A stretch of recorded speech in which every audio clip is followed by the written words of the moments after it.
Non quería terminar esta presentación sen falaros un poquinho de que ha sido a evolución destas plantas ao longo do tempo.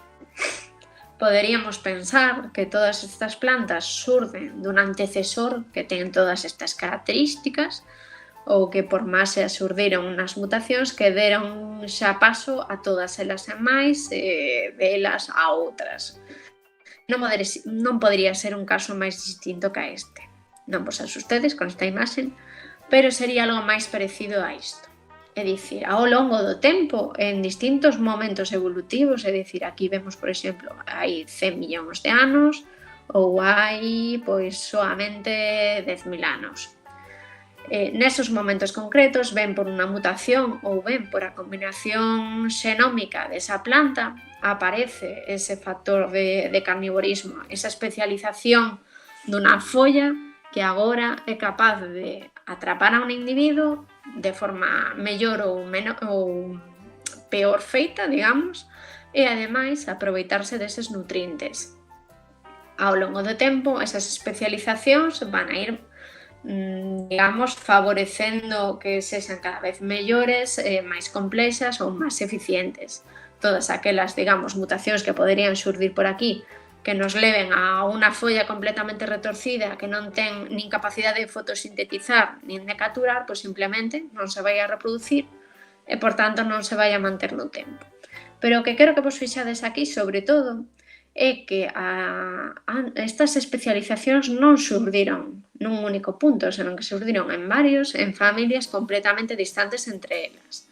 De acordo? O sea, poderíamos pensar que as sarracenias e as nepentes son moi parecidas, pero vemos que, para empezar, pertencen a familias completamente distintas e que o carnivorismo non apareceu ao mesmo tempo, apareceu en momentos moi diferentes. Simplemente para que o teñades en conta. Aquí o poderíamos ver un poquinho máis fácil, non?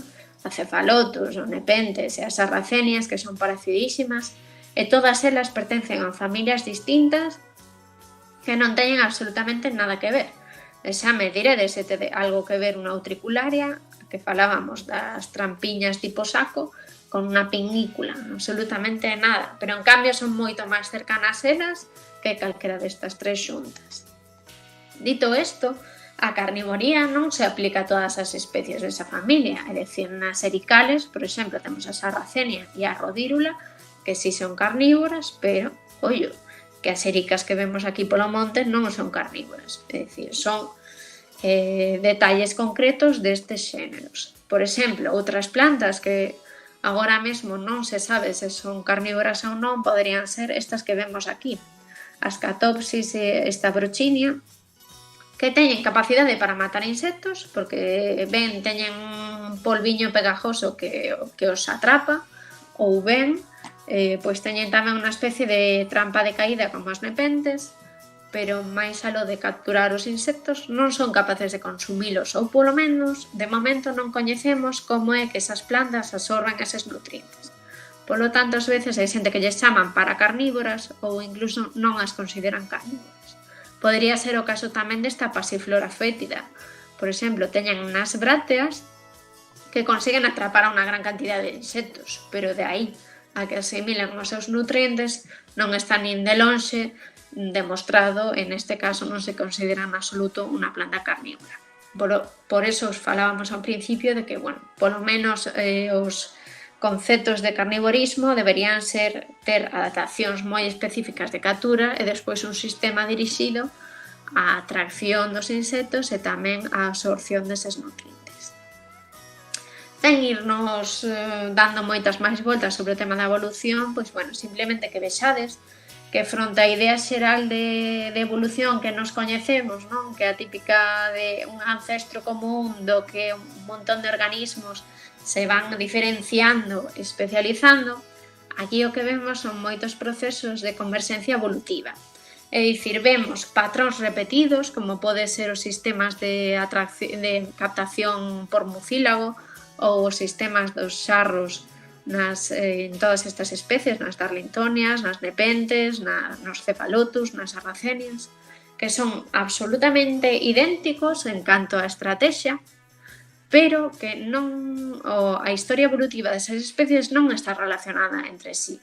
É máis, poderíamos fixarnos que no brote da planta, se o fixésemos todo o proceso de observación xenético fisiolóxico, veríamos que cada grupo de células dese brote da folliña dá lugar a estruturas completamente distintas, é dicir, a tapiña que temos aquí e a tapiña que temos aquí xorden de grupos celulares distintos por un proceso xenético distinto tamén, pero que ao final producen estruturas e estrategias moi similares.